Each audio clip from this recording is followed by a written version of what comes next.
Boa tarde a todos.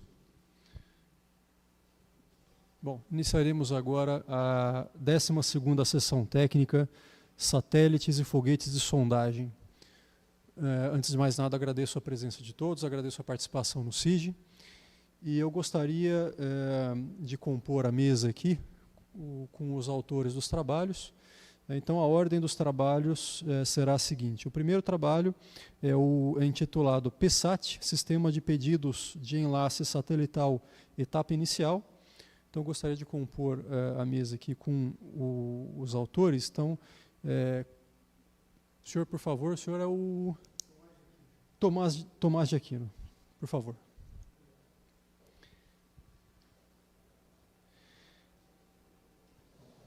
Para o segundo trabalho, intitulado Critério para Diminuição do Nível de Excitação no Teste de Vibração Senoidal do Satélite, gostaria de convidar, por favor, Roberto Marino.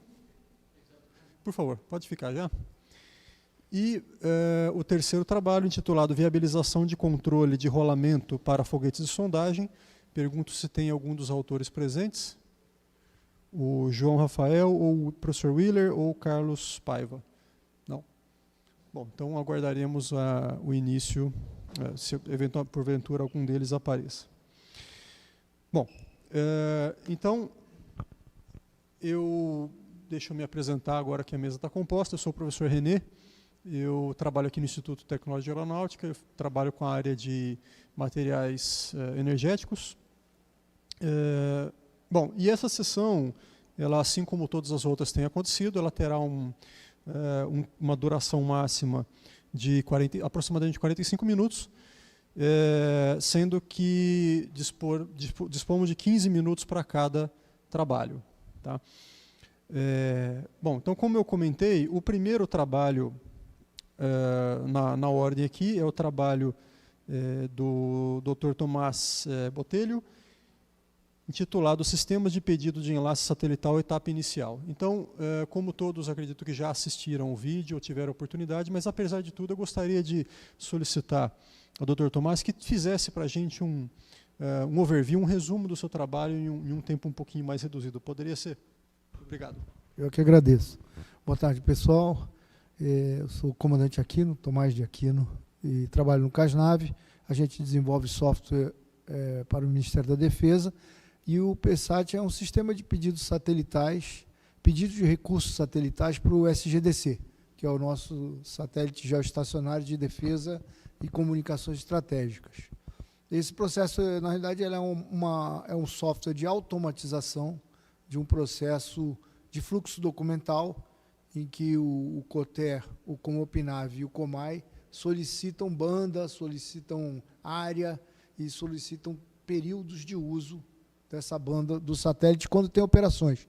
Então, um navio da Marinha vai ao mar e aí ele solicita, num determinado período, uma banda e uma determinada quantidade de tempo ali que ele vai usar enquanto ele estiver no mar. E aí o pessoal lá do COP, eles têm que fazer um trabalho de simulação para otimizar esse uso de banda pelas forças que pedem, né? E a Aeronáutica, o Exército e a Marinha pedem isso. Esse trabalho, então, é um fluxo documental em que a gente construiu um sistema web que o pessoal do Comopinav, do COMAI e do COTER conseguem digitar o pedido, fazer as solicitações, e esse pedido passa pelas autorizações dos oficiais generais, vai até o Ministério da Defesa.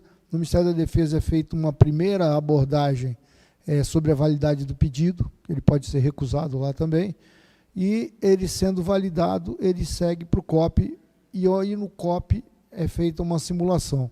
Eu acho que a parte mais nobre desse trabalho foi um desafio muito grande que nós tivemos, porque a gente teve que integrar um sistema de fluxo de documentos escrito em Java com o Process Maker, que é o sistema de simulação que eles usam lá no COP.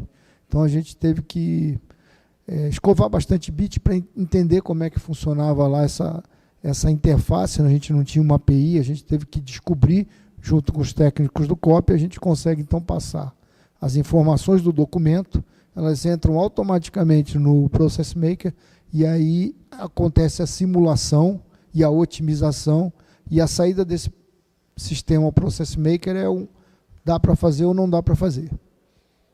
Então, essa é a ideia do PSAT. Muito obrigado. Bom, deixa eu primeiro confirmar se temos alguma pergunta online. Não. Então, pessoal, por favor, alguma pergunta? Coronel Fausto, por favor.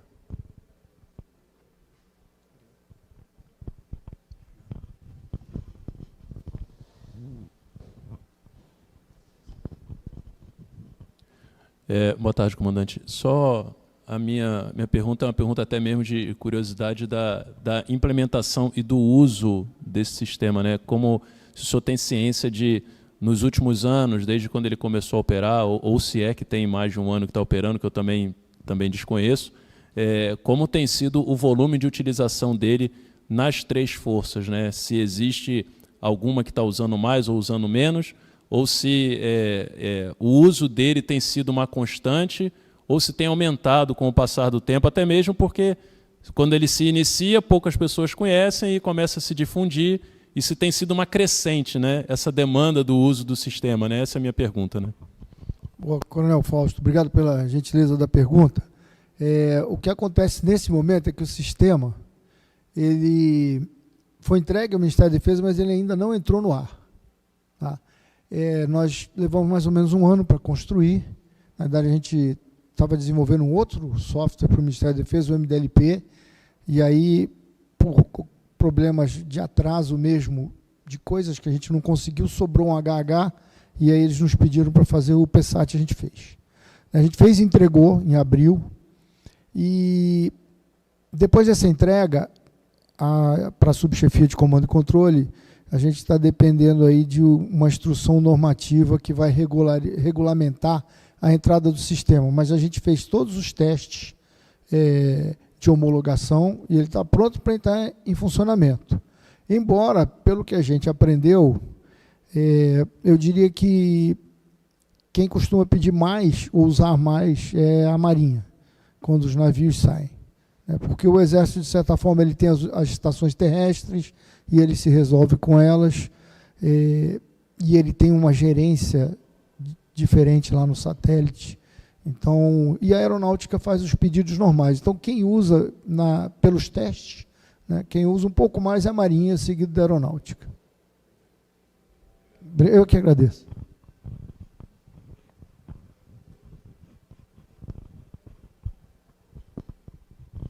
Boa tarde, comandante. Sou Tenente Coronel Marcelo, aluno do curso de mestrado aqui no PPGAL. O senhor abordou que o trabalho do senhor tem uma etapa de otimização e simulação. O senhor poderia informar um pouco mais sobre essas etapas? Eu me questiono se ela está com foco em dimensionamento de enlace, distribuição de banda, porque caso seja, eu teria vontade de conhecer um pouco mais, porque está na minha área de pesquisa, por favor. Claro, sem dúvida. Bom, lá no CASNAV a gente faz algumas prospecções, né, e o PSAT foi um sistema prospectivo, né, foi até o nosso amigo Coronel Barufaldi, Coronel Aviador Barufaldi, da FAB, servia lá, e aí ele, aqui não faz isso aqui para mim e tal, tá? E aí, tá bom, vamos dar uma olhadinha e a gente faz. Então, ele foi um sistema de oportunidade, né? Mas por que ele foi importante? Porque a ideia é que ele se transforme num sistema completo, inclusive com a simulação. Mas o PSAT hoje só chega até a borda da simulação, que é feita pelo Process Maker, que é um sistema que o COP já tem. Embora... por que a gente precisaria substituir isso no futuro breve? Porque com a chegada de outros satélites, hoje só temos um, então o Process Maker está dando conta. Quando a gente tiver mais de um, isso vai aumentar a complexidade. E aí realmente você tem razão. Então a ideia é que a gente começasse por essa parte web, por essa parte documental e depois fizesse a substituição num outro projeto da parte do Process Maker propriamente dito. A parte de simulação é feita e foi desenvolvida pelos próprios oficiais do COP. Então, não é uma parte que eu tenho conhecimento muito profundo. O que eu sei é que ele recebe os vários pedidos, coloca numa matriz, faz as simulações de período para ver se tem sobreposição, né? Às vezes o Exército pede uma banda que a Marinha também pediu, ou a Marinha pede, num período, uma estação terrena. Os fuzileiros, isso acontece, os fuzileiros estão com uma estação terrena, pedem a banda naquela área, e o Exército vai também, a Formosa. Quando vai a Formosa, vai o Exército, vai a Marinha também com os fuzileiros. Então, essa simulação consiste no sistema ver os conflitos, deconflitar, né, e também ver se tem alguma sobreposição, e aí, terminada essa simulação, tem uma parte humana mesmo. Aí o próprio pessoal do COP, os oficiais lá, que são da Aeronáutica, da Marinha, eu não me lembro de ter visto ninguém do Exército, mas tem pessoal da Aeronáutica, da Marinha lá. E aí eles fazem a verificação final e colocam a resposta no PSAT. Aí o usuário lá na ponta sabe se ele teve o pedido aceito ou não. Mas se você quiser, depois eu passo para você o contato do pessoal lá do COP.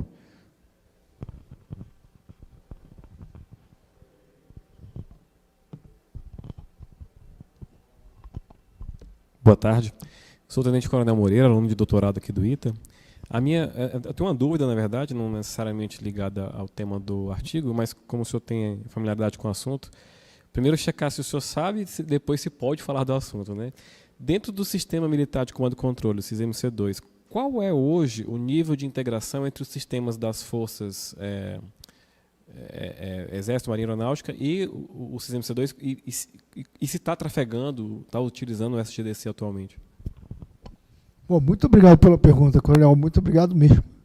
Eu fico muito agradecido, porque eu estou trabalhando nessa área desde 2014, na área de interoperabilidade de sistemas para o Ministério da Defesa, lá no CASNAV. Então, esse é o terceiro sistema que eu vou entregar, né? O PSAT foi o segundo, o MDLP vai ser o terceiro. O primeiro que nós entregamos foi o InterC2. O InterC2 é vamos chamar assim, é um Enterprise Service Bus, é um barramento corporativo para o Ministério da Defesa, e que ele faz a captação das informações de interesse do Ministério da Defesa de comando e controle, portanto, ele é parte do Sistema Militar de Comando e Controle, do Sistema Naval de Comando e Controle, no Rio de Janeiro, do C2 em combate, em Brasília, e nós testamos e funcionou com o SPA-C2, mas o SPA-C2, como vocês sabem, ele está em processo de reformulação, mas quando ele foi entregue, ele funcionava com o InterC2. Então, hoje, o Ministério da Defesa recebe diariamente as posições dos meios do Exército e da Marinha de forma automática. Tá? Estamos aguardando a Aeronáutica, parece que ela vai fazer o SPCO, e aí quando o SPCO entrar, então fica o que eu estou sabendo, né? Nessa ponta eu estou aí desde 2014. Eu vou me permitir rapidamente comentar que a gente fez um outro desenvolvimento. Lá nós trabalhamos com metodologia ágil, então a gente sempre procura entregar mais do que o cliente pede. E aí nós fizemos uma versão para simulação do InterC2, e ele é usado na Operação Azuver anualmente, passam mais de 800 mil mensagens num período de 10 dias lá. É um barramento bem robusto, ele faz 200 mensagens por segundo sem perda, então está funcionando bem desde 2017, quando a gente entregou. De 14 a 17 a gente desenvolveu, está desde 2017, funciona 24/7, 365 dias do ano, lá no Centro de Dados do Ministério da Defesa. E quando a gente terminou esse projeto, justamente eu falei para o Coronel Barufaldi, olha, estou indo embora, já terminei o projeto. Ele, não, fica aqui, peraí, vem cá.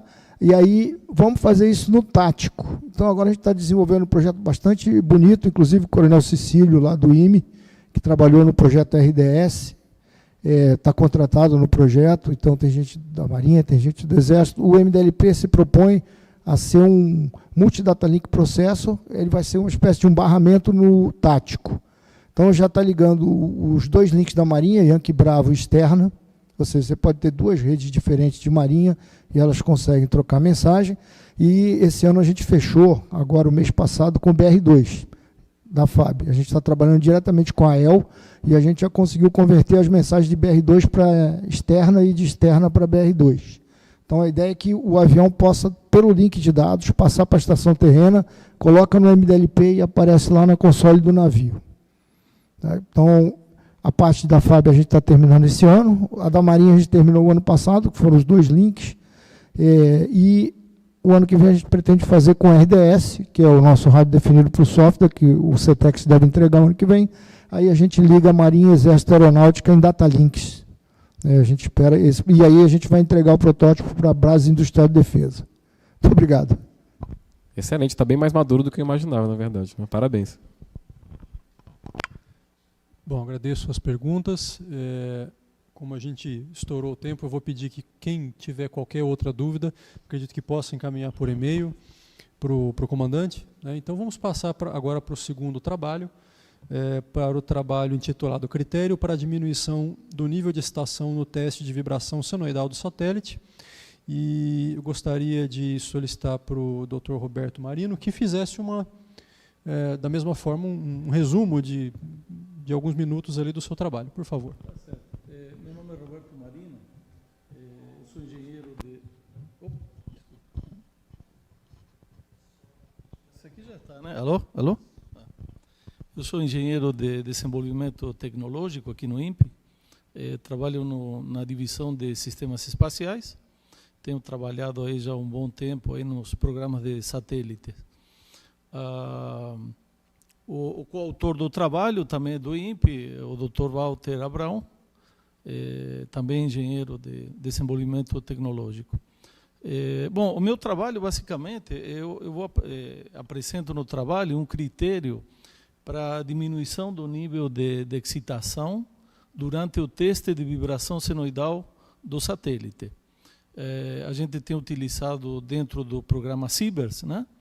E, em particular, que eu mostro aqui no trabalho, alguns exemplos de resultados de teste, do teste do CIBERS 4A, né, que foi lançado em dezembro de 2019. Satélite de sensoriamento remoto, né, para obter imagens da Terra. Ele está funcionando até hoje, né, normalmente. Então, o que acontece? Esse satélite ele foi projetado para o lançador Longa Marcha da China, o Longa Marcha 4B, e durante o projeto do satélite nós temos que considerar os carregamentos estáticos e dinâmicos durante o lançamento. Tem carregamentos estáticos, né? E os dinâmicos, tem vários tipos de vibrações, senoidal, acústica, randômica, enfim. Então, o satélite ele é projetado para suportar esses carregamentos. Muito bem. O satélite ele é testado para tentar representar essas situações de carga. E, em particular, durante o teste de vibração senoidal, né? O teste de vibração senoidal ele é feito com o satélite num dispositivo de vibração que se chama shaker, né? E ele aplica a excitação senoidal, randômica, enfim. Em particular, no trabalho, eu falo do teste de vibração senoidal. O que acontece? O satélite ele é projetado também para atender requisitos de rigidez do lançador. Ou seja, o lançador ele impõe requisitos de frequências mínimas para que não ocorra acoplamento entre o satélite e o lançador, né? Muito bem. O que acontece? Quando você coloca o satélite no shaker, naquele dispositivo de vibração, a condição de contorno não é a mesma que a condição real no lançador. Então, basicamente, tem uma grande diferença na impedância mecânica, né, da situação real do satélite montado lá no topo do lançador e o satélite montado no shaker, né, que ele tem muito mais rigidez, tem muito mais energia. Então, o que acontece? Durante a vibração, no caso a vibração senoidal é uma vibração de baixa frequência, que vai de 8 Hz até 100 Hz, né? E no caso aqui do CIBERS, a gente aplicava um nível de 0,75 G. Então o shaker ele vai lá, aplica, né, deveria aplicar esse nível de 0,75 G, de 8 a 100 Hz. Na hora que o shaker começa a aplicar a vibração, na hora que o satélite for passar pelas frequências dos modos principais de vibração, ocorre uma ressonância. Isso aí não aconteceria lá no lançador, porque o satélite já foi projetado numa frequência para que essa ressonância não ocorra. Mas no shaker não tem jeito. O shaker ele tem energia, tem outras características, e na hora que passa por essa frequência, se você não fizer nada, o satélite quebra. Ele quebra. Então, o que é feito? Já no passado, né, no início dos programas espaciais, já se quebrou muito satélite, porque o pessoal não entendia muito bem o que acontecia. A questão é que chegava na ressonância e quebrava a estrutura principal. Então, o que a gente faz? Tem uma técnica que chama notching, né? Então, o notching justamente é a diminuição do nível de vibração para que não ocorra esse sobreteste do satélite. Então, nesse trabalho aqui, eu apresento um critério. O critério, basicamente, o que é? Durante a vibração, na hora que passa por aquela frequência, a gente limita as forças de reação no plano de separação, satélite-lançador, limita para o equivalente à aplicação das cargas quase estáticas no centro de gravidade do satélite. Então, a gente não quer que ultrapasse no plano de separação, satélite-lançador, forças de reação maiores do que aquelas que ocorreriam quando aplicamos um carregamento quase estático no centro de gravidade do satélite. O que é o carregamento quase estático? Então, se vocês pegarem qualquer manual de lançador, uma das primeiras coisas que eles declaram lá é o carregamento quase estático. O carregamento quase estático é uma combinação de cargas estáticas durante o lançamento e cargas de vibração de baixa frequência, combinam, né, a parte estática com a parte dinâmica e fornecem uma aceleração. Aceleração longitudinal e aceleração lateral, que a gente aplica ao mesmo tempo no centro de gravidade do satélite. E essas cargas são utilizadas para o projeto do subsistema estrutura do satélite, da estrutura principal. Então, para isso que servem as cargas quase estáticas. Então, nesse critério aqui, nós utilizamos... bom, normalmente, você pode limitar, existem outros métodos para fazer essa limitação. Então, um deles é a análise acoplada, né? Então, como funciona? Você tem um modelo matemático do satélite, você entrega para a agência lançadora, eles têm um modelo matemático do lançador, acoplam eles e eles realizam uma análise que chama análise acoplada, e eles dão para você uma série de dados que seria o que aconteceria durante o lançamento, acelerações, esforços. E você poderia usar esses dados para fazer esse notching, para fazer essa diminuição. Quando você não tem isso, né, ou quando você não confia, né, nessa análise acoplada, então uma forma seria utilizar esse critério aqui. Bom, aqui no trabalho é feita uma dedução, né, basicamente em função dessas cargas que atuam no centro de gravidade, se calcula as forças de reação no plano de separação e você obtém esse valor desse notch, ou seja, quanto que você iria diminuir o nível de excitação durante a vibração.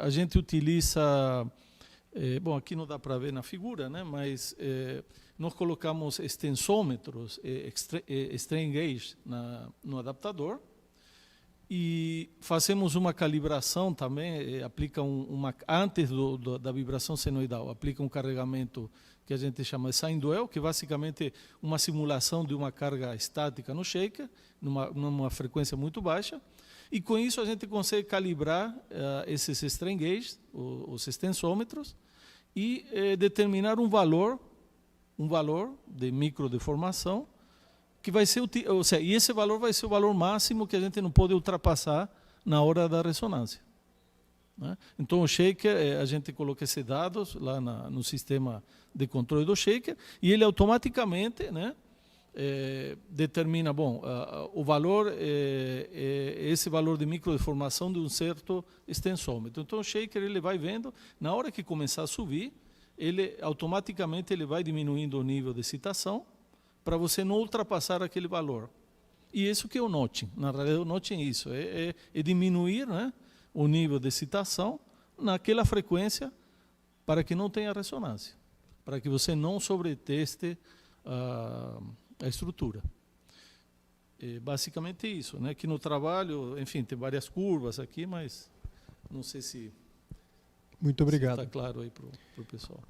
Bom, temos tempo ainda para uma, talvez duas perguntas. Alguém tem algum questionamento?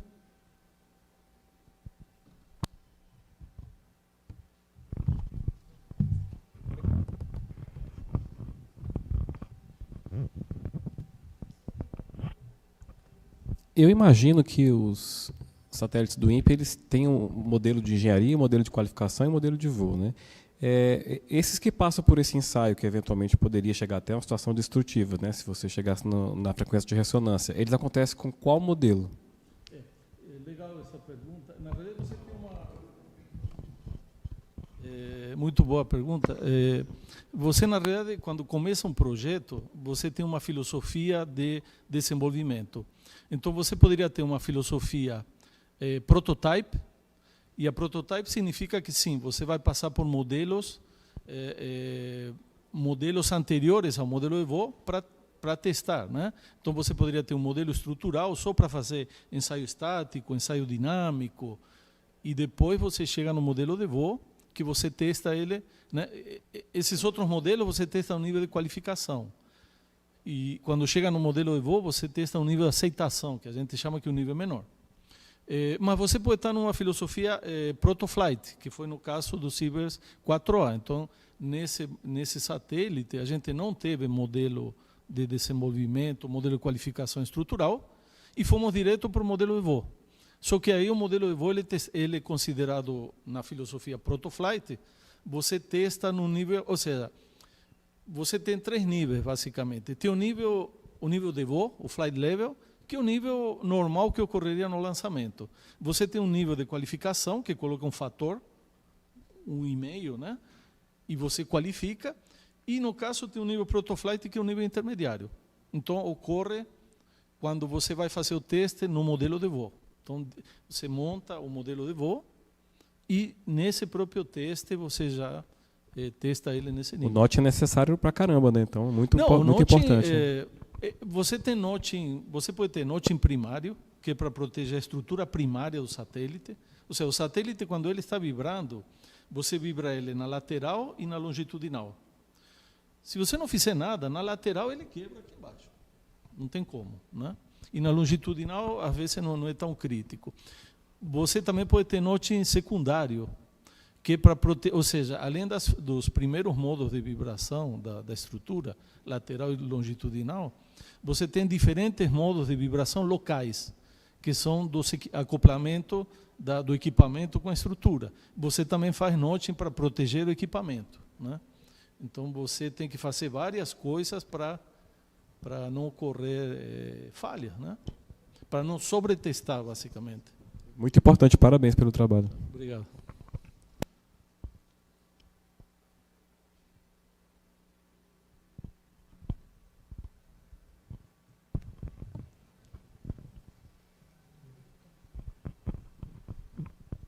Bom, muito obrigado.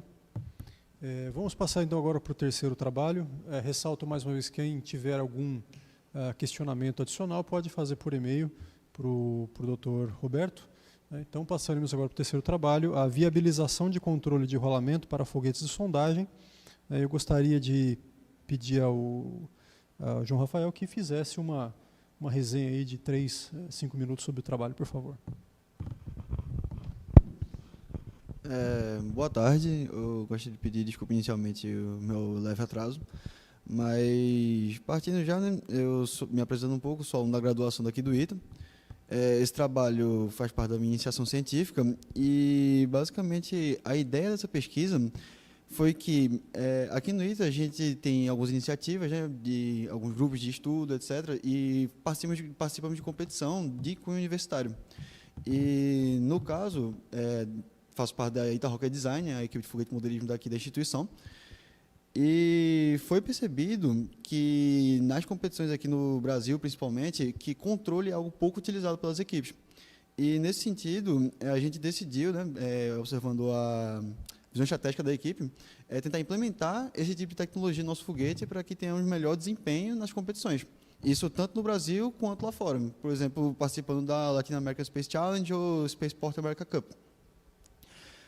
A partir disso é que começa realmente, né, a ideia de viabilizar o controle de rolamento para o foguete. Viabilizar em que sentido da palavra, né? Estudar inicialmente maneiras de tornar ele possível. E a partir desse princípio foi estudada toda a dinâmica do nosso foguete, né? No caso um foguete de sondagem. Mas vale ressaltar que a pesquisa, o modelo, né, ele vale para qualquer tipo de modelo de foguete, pode ser inclusive um modelo de foguete antiaéreo. Mas, de qualquer forma, foi estudada a dinâmica desse foguete, estudado o modelo dele, e, em seguida, as nossas ferramentas de simulação, né, que foi basicamente usado o Simulink para a implementação de um modelo 6DOF e outras rotinas em MATLAB, auxiliares, e a utilização do DATCOM, justamente para gerar, acredito que tiveram alguns trabalhos aqui comentar a utilização do DATCOM, o Missile Data Compendium, para geração de coeficientes aerodinâmicos, né, para a gente conseguir estudar realmente bem e simular com o 6DOF o voo do nosso foguete e conseguir descrever ele direito, né, a partir da geometria dele e dados de coeficientes aerodinâmicos, gerar tanto dados cinemáticos quanto dados dinâmicos. O que quer dizer com isso? Né? Basicamente, dados de posição do foguete com o tempo, a gente vai gerar diversas time series, né, assim, falando na linguagem do MATLAB, né, propriamente dita. A gente gera diversas time series de posição, x, y, z, de aceleração angular, aceleração longitudinal, velocidade angular, velocidade longitudinal, entre outros diversos parâmetros, né? Digamos assim. A partir disso tudo é que a gente começa, depois dessa familiarização toda, que eu realmente comecei a estudar de fato o rolamento. E para isso foi realizado foi escolhida uma modelagem, né, para o rolamento, basicamente sabendo que o foguete tem dois conjuntos de empenas, né, um mais à frente, que é definido pelos canards, na prática. Essa foi escolhida, né, que é comumente mais utilizada, na verdade, para controle de rolamento. Foram estabelecidas as deflexões dos canards, mais especificamente os canards laterais, 1 e 3, né, de maneira mais clássica, né, pelo menos é o que diz no manual do DATCOM. A deflexão dessas duas superfícies, desses dois canards, e para gerar a deflexão de aileron, que é realmente a superfície de controle, é uma superfície de controle secundária. Ela realmente tem, caso alguém aqui não esteja familiarizado, né, a gente tem dois tipos de superfície de controle: superfície de controle mais direta, geralmente são as empenas, né, canard, profundor, e as superfícies de controle de segunda espécie, né, que são, no caso, elas que realmente têm um efeito mais direto sobre os movimentos de afagem, guinada ou rolamento. No caso do rolamento, os ailerons localizados no bordo de fuga dos canards, eles são as superfícies que terão o impacto direto no controle de rolamento. Então, o estudo que foi realizado é justamente na hora de realizar a simulação do DATCOM, a gente, para determinar as condições de voo, fez de forma que a deflexão utilizada para o nosso foguete, né, que isso é uma das condições de voo principal, ela vai ser a deflexão do aileron, e a partir disso gerar os coeficientes aerodinâmicos de rolamento que a gente vai precisar, no caso o CLL, que é basicamente o coeficiente de aerodinâmica direto, e o CLLP, que indica a tendência natural do foguete, né, assim, toda aeronave, ela vai ter independente se seja uma aeronave, um foguete, um avião, qualquer uma, durante o seu voo, ela tem uma tendência natural a voltar à sua forma estável. No caso, por causa de diferença de pressão, qualquer coisa do tipo, ela faz um movimento, por causa da diferença de pressão, ela tende a voltar. Só que, se esse movimento for abrupto demais, ela não vai conseguir voltar sozinha. E é aí que o controle se apresenta útil. Então, esse tipo de coeficiente, por exemplo, o CLLP, que demonstra a tendência natural, ele muitas vezes pode ser não exatamente negligenciado. Na verdade, não, não vou dar tanta importância a ele. Mas a gente tem que dar mais importância, por exemplo, ao CLL, até pelo fato de que algumas vezes o DATCOM, por mais que ele seja um indício muito bom de que funciona aquele projeto, mas que ele não necessariamente vai nos dar um valor certo daquilo. No caso, o CLL, devemos ter mais atenção sobre o CLL e projetar nosso controle baseado nisso. E pensando justamente nesse aspecto, é que o nosso modelo de momento aplicado para as superfícies aerodinâmicas é diretamente proporcional ao coeficiente de rolamento, CLL. Após toda essa geração de dados de coeficientes aerodinâmicos, quando a gente utilizar depois do DATCOM, quando a gente utilizar o SEISDOF, né, o modelo de Simulink, a gente consegue gerar agora mais facilmente gráficos de CLL, por exemplo, com deflexão de aileron, e tendo o ângulo de ataque como outro parâmetro, na verdade. E, a partir disso, acredito que seria melhor visualmente, vou depender um pouco da imaginação de vocês, mas esses gráficos, basicamente em X, pela deflexão de aileron, em Y, o coeficiente, e um parâmetro mais específico, o ângulo de ataque, a gente encontrava uma família de retas, basicamente, para o CLL. Então, a partir disso, a gente podia dizer duas coisas, né, observando os gráficos. Primeiro, que o CLL podia ser diretamente proporcional à deflexão de aileron, isso baseado no modelo de momento que a gente estabeleceu, ou seja, momento diretamente proporcional ao CLL. Se CLL é diretamente proporcional à deflexão de aileron, então nosso momento aplicado é diretamente proporcional à deflexão de aileron, no final das contas. Qual é outro ponto importante disso? É que dessa linearidade entre a deflexão de aileron e o momento, a gente consegue achar nossa lei de controle para começar a conversa. Dado que no SEISDOF a gente vai utilizar deflexões como input no nosso bloco, isso aí já torna possível que a gente construa nossa malha de controle. Basicamente, vai ser a priori, uma malha de controle fechado com realimentação negativa de velocidade angular no eixo X, que é justamente aquilo que a gente quer controlar, que é o rolamento. E foi decidido um controle proporcional. Por mais que ele seja simples, é justamente por isso que a gente escolheu ele. Dado que é um estudo inicial de cunho universitário para uma equipe de foguete de modelismo universitária, foi sempre escolhido a modelagem mais simples possível para que seja algo factível para a gente. Claro, esse é o estudo inicial. Mais para frente, a gente pretende fazer provavelmente um estudo de um controle mais robusto, talvez um controle preditivo, talvez adicionar um controle derivativo ali no meio para mitigar qualquer coisa de erro.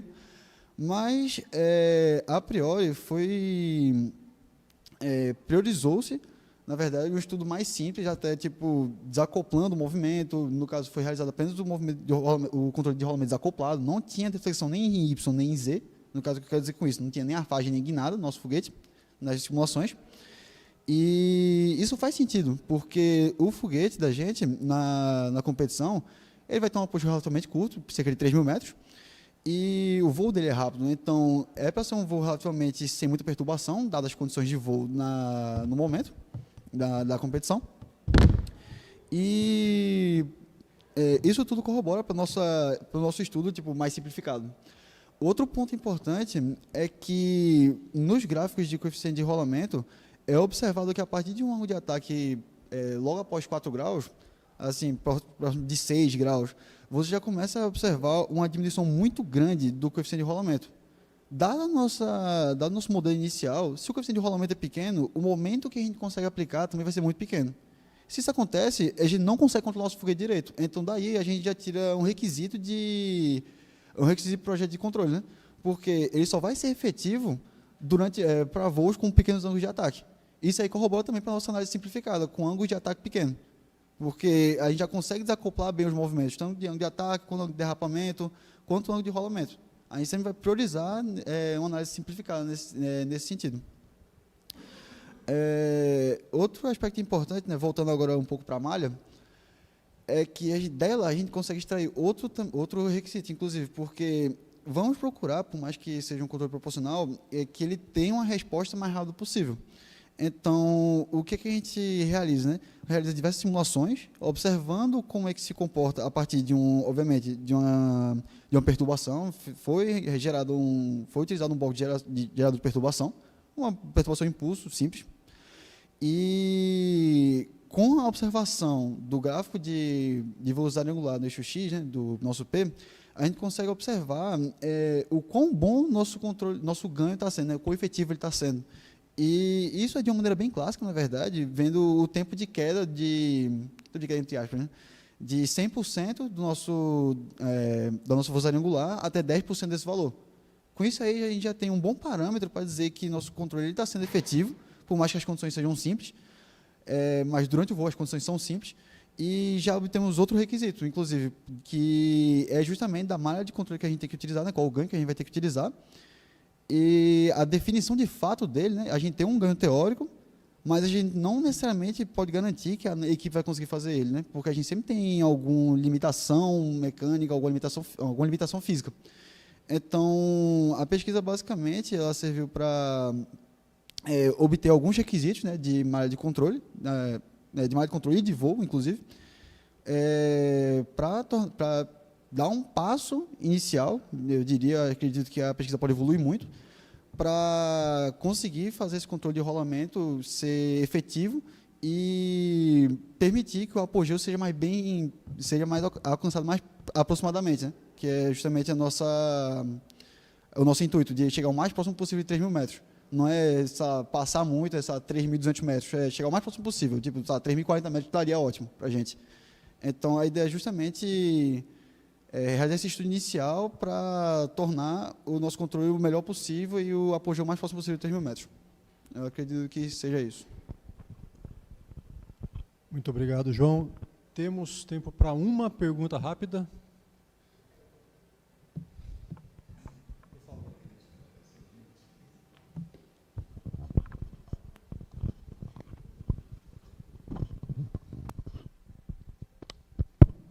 Bom, na verdade não havia uma pergunta, é mais uma sugestão. Antes de mais nada, nem sei se pode, mas eu já vou quebrar um protocolo aqui. Eu fui um dos revisores do seu artigo e eu queria dizer que foi muito bom, gostei muito do seu trabalho, tá? Parabéns. E quando eu estava lendo ele, eu tive um insight, talvez possa te servir de inspiração, né? Eu fiquei imaginando se não seria possível utilizar otimização evolutiva, algoritmos genéticos, para chegar num shape ideal de aileron e, eventualmente, você conseguir um coeficiente de rolamento otimizado e aí melhorar substancialmente o teu modelo de foguete. Fica aí a sugestão, tá bom? Olha, eu concordo plenamente com você. Tipo, o estudo ele é realmente muito inicial. Eu acredito que, assim, dá para fazer um remodelamento inteiro do foguete para tornar isso mais efetivo, sabe? Porque, assim, até que um professor meu fez essa brincadeira, né? Que o rolamento ele ajuda muito naquele mesmo sentido, por exemplo, de uma bola de futebol americano, né? Não querendo descontrair nada, mas que o voo, o rolamento bem controlado, né, depende das condições de vento e tal, isso aí poderia ser até utilizar, por exemplo, uma simulação de Monte Carlo para a gente simular diversas condições de vento, diversas condições de atmosfera. No caso da minha pesquisa foi utilizado a atmosfera ISA mesmo, padrão, nada demais. Mas poderia ser utilizado, por exemplo, uma simulação Monte Carlo com e atrelando diversas condições de vento, diversas condições de geometria, inclusive, né? Porque tanto o Datcom quanto os Seisdorf vão utilizar a geometria do foguete, né? Eles usam isso aí como dado fundamental, né, para a simulação. E testar, né, qual geometria forneceria um controle melhor, se a gente poderia aumentar o nosso ângulo de ataque, porque isso aí é muito importante, né? Assim, a gente tem esses requisitos iniciais, mas, querendo ou não, 4 graus é um ângulo muito pequeno. Então, assim, os próximos passos da pesquisa seriam realmente você começar a acoplar os movimentos, né? Que é o que eu quero dizer com isso. Ter rolamento, mas também ter a faixa integrada e estudar como esses ângulos, como esses movimentos mitigam, né, o nosso controle de rolamento. Até que ponto ele é efetivo tendo esses movimentos atrelados também. E a modificação da geometria, eu acredito que seria um ponto muito chave, porque ela modificaria também os coeficientes aerodinâmicos. Então, a gente teria uma dinâmica do voo relativamente diferente. Então, eu acredito sim que seria bem importante fazer um estudo separado, na verdade, da geometria do foguete. Tipo, como eu falei, essa pesquisa ela foi bem inicial, é um trabalho de iniciação científica, não é algo realmente pesado, mas assim, eu acredito que ela tem muito potencial para dividir em diversas outras áreas, sabe? Tipo, tanto pesquisa de hardware depois, tanto pesquisa de software, quanto pesquisa também especificamente da geometria do foguete. Eu acredito que teria muitas possibilidades para fazer isso aí. Eu acho que Monte Carlo, inclusive, seria uma boa forma da gente brincar com isso, sabe? Eu não sei se eu respondi certinho a tua pergunta, mas... O assunto dá um TG ou até um mestrado, com certeza. Com certeza. Meu orientador estava falando, sair da doutorado e tal, Então bora. Muito obrigado, viu, pela contribuição. Bom, muito obrigado. Agora eu gostaria então de agradecer a todos os trabalhos, a todos os presentes. Especificamente queria agradecer ao comandante Tomás Botelho, ao Dr. Roberto Marino e ao João Rafael pela apresentação, pela brilhante apresentação. Eu agradeço a presença de todos também. Muito obrigado, sessão encerrada.